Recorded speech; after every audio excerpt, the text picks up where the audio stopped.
Almaniyadan olan bir prodüser sual verir özünə ki, əgər sənin ölkən pul vermirsə film çəkmək üçün biz niyə buna pul verək, niyə biz bunu dəstəkləyək?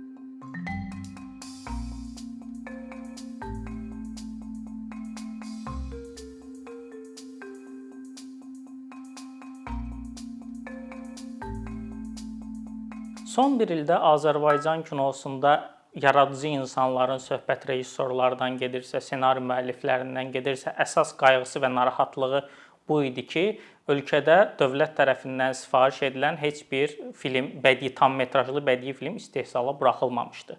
İstehsala buraxılmamağı özlüyündə həmin oradan bəslənən, ora vasitəsilə öz yaradıcılıqlarını reallaşdıran insanlar üçün çox ciddi problem idi və bu insanlar öz işlərini ortaya qoya bilmirdilər. Belə bir narahatlıq var idi.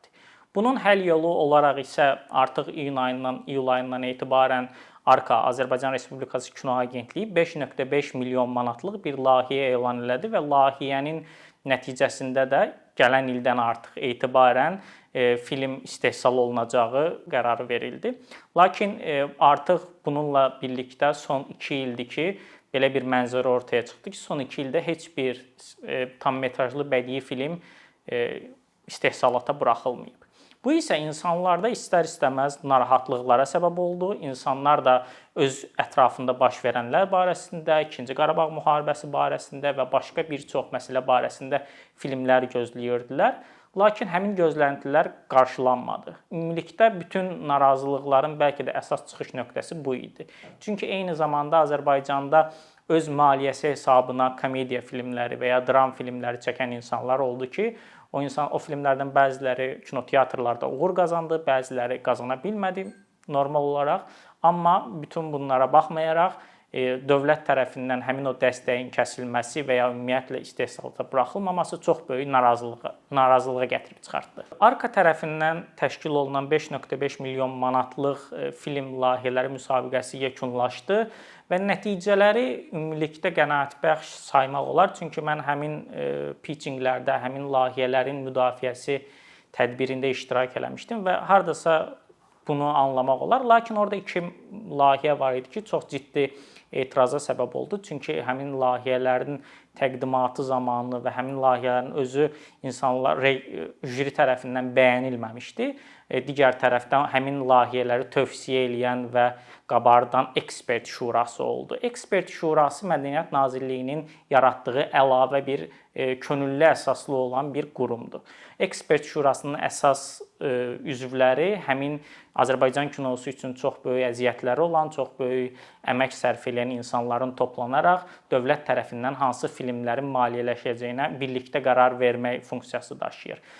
Belə olduğu zaman həmin ekspert şurası tərəfindən təqdim olunan layihələr insanlarda müəyyən çaşqınlıq yaratdı. Çünki ARKA-nın belə bir iddiası var idi ki, biz bu layihəni tam şəffaf keçirdəcəyik və jüri nə deyirsə o olacaq. Amma jürinin seçdiyi 2 layihə əvəzinə başqa 2 layihə məsələyə daxil oldu. Burada sual yarana bilər ki, ekspert şurası niyə var və niyə yaradıldı? Bunun səbəbi nədir və həmin layihələrdə olan problemlər nədir? Ekspert şurasının mənə elə gəlir ki, yaranma səbəbi birbaşa olaraq dövlət tərəfindən maliyyələşən filmlərə nəzarət etmək, həmin filmlərin dövlət siyasətinə, dövlətin dünyaya baxışına uyğun olub-olmadığını müəyyən etmək və bir növ müxtəlif nüfuzlu kino adamlarını arxasına alaraq gələcəkdə baş verə biləcək hər hansısa bir problemin qarşısına sədd çəkməkdir. Çünki daha əvvəl belə bir təcrübə oldu ki, dövlət sifarişi ilə film çəkdilər. Söhbət burada Vaqif Mustafayevin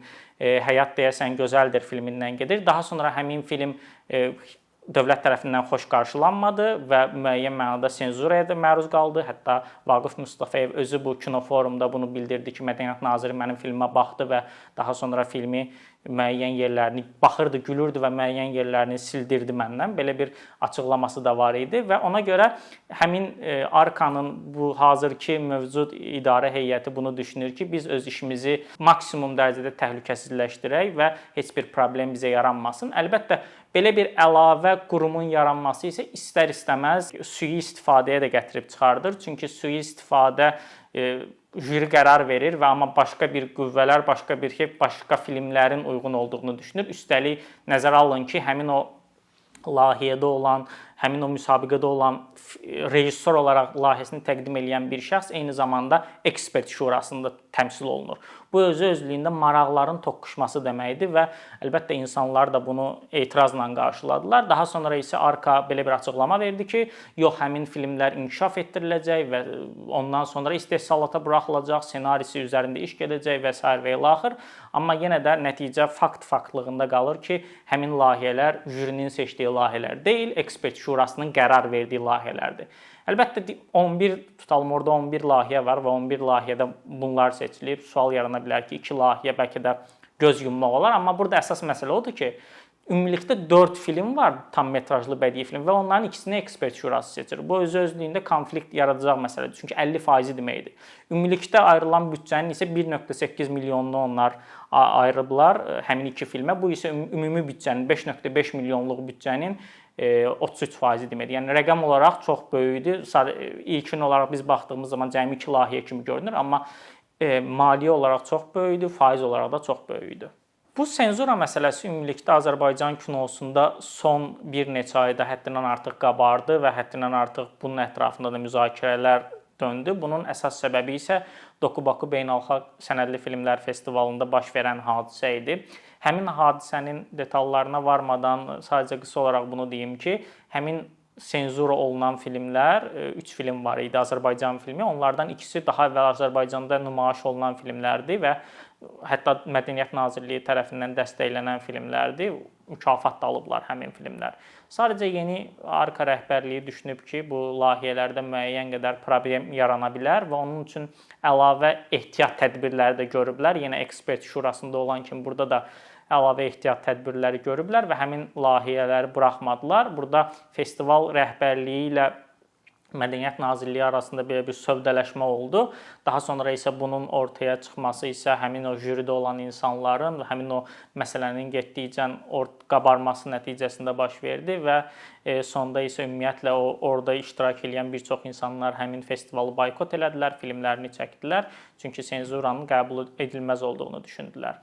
Azərbaycanda senzuraya ümumilikdə senzura birbaşa son dövrlərdə dövlət tərəfindən hər hansısa birbaşa filmlərə senzura yoxdur. Yəni həmin o artıq istehsalata buraxılmağa layiq görülən filmlər artıq o qədər nəzarətdən keçir ki, o qədər onların bir-bir bütün az qala sözlərinə də diqqət eləyirlər və hər səhnəsinə də diqqət eləyirlər və hər şeyi də yoxlayırlar deyə heç bir belə ciddi bir artıq film istehsal olunandan sonra yox biz bu filmi göstərməyə və ya kəsməyə kimi məsələ olmur, amma Vaqif Mustafayevin filmi istisnadır, orada ciddi bir senzura məsələsi var idi. Bu çünki bütün proses dövlətin əlində olduğu zaman onlar maliyyəni verir deyə istər-istəməz ona nəzarət eləmək istəyirlər. Nəzarət etmək istədikləri üçün də artıq hər şey artıq təmizlənmiş olur, heç bir sual yaradacaq bir məsələ olmur və filmlər istehsalata buraxılır. Əlbəttə bu yaradıcı insanların qarşısında çox böyük maneələr yaradır. Çünki yaradıcı insanlar öz ideyaları var, onlar öz ideyalarını ortaya qoymaq istəyirlər və öz ideyaları tam ortaya qoymadıqları zaman, müəyyən kompromisə getdikləri zaman istər-istəməz filmləri düşündükləri kimi olmur, ağıllarında olduğu kimi olmur, nəticədə ortaya çıxan iş də yaxşı olmur. Bu kimi hallarda rejissorlar bəzən isə özünü senzuraya məcbur qalırlar, çünki artıq özünü senzura yedirilmiş bir şey olur onların düşüncələrində və öz filmlə ideyalarını artıq elə düşünürlər ki, burada heç bir əlavə bir senzuraya ehtiyac qalmasın. Əlbəttə bu yaradıcı insanların müəyyən özünü ifadə problemlərinə gətirib çıxardır və ümumilikdə ortaya çıxan işlərin keyfiyyətini aşağı salır və insanlar da təbii olaraq tamaşaçılar da bunu anlayırlar və çox da xoş qarşılamırlar. Bir digər tərəfdən burada əsas məsələ filmlərin maliyyələşməsi məsələsidir ki, tutalım biz filmlərin maliyyələşdiyi zaman ümumiyyətlə Azərbaycan, mənə görə indi Azərbaycan kinosunun ən böyük problemi dünya kinosuna, dünya kino ekosisteminə inteqrasiya ola bilməməyidir. Çünki dünya kinosunda, xüsusilə Avropa kinosunda ən populyar olan məsələ co-production, yəni ortaq istehsaldır, amma Azərbaycan bundan kənarda qalıb. Çünki Azərbaycan dövləti həmin o müxtəlif filmlərin ölkələrini dəstəkləmir, müxtəlif fondlar yoxdur. həmin yaradıcı insanlara pul versinlər və istər-istəməz belə olduğu zaman, məsələn, Almaniyadan olan bir prodüser sual verir özünə ki, əgər sənin ölkən pul vermirsə film çəkmək üçün biz niyə buna pul verək, niyə biz bunu dəstəkləyək? Bu kimi məqamlar rejissorların öz ideyalarını reallaşdırmaqda çox problemlər yaradır. Rejissorlar istəyirlər ki, məsələn, tam bir filmin müəyyən bir büdcəsi var, film kollektiv bir işdir və maliyyə tələb eləyir. Həmin o büdcəni formalaşdırmaq üçün çox əziyyət çəkirlər, bəzən formalaşdıra bilmirlər. Nəticədə isə bu yekun məhsula təsir eləyir. Yəni Azərbaycanın ilk olaraq etməli olduğu şeylərdən biri dünya kino prosesinə adaptasiya olmasıdır ki, dünya kino prosesində, çünki filmlər özləri bahalı şeydir deyə bunu bir ölkə öz məsuliyyətini götürmür. Yəni Azərbaycanda film çəkilir və filmin bütün maliyyəsi dövlət tərəfindən qarşılanır. Amma tutalım Almaniyada və ya başqa ölkələrdə bu belə deyil. Əvəzinə bir neçə maliyyə mənbəsindən pul alırlar və bunun nəticəsində də risk də aşağı olur. Biri var, bir filmə 1 milyon verəsən, bir də var cəmi 100 min verəsən. Bu kimi məqamlar mənə elə gəlir ki, kinoların ümumiyyətlə Azərbaycan kinosunun inkişafında çox ciddi maneələr törədir.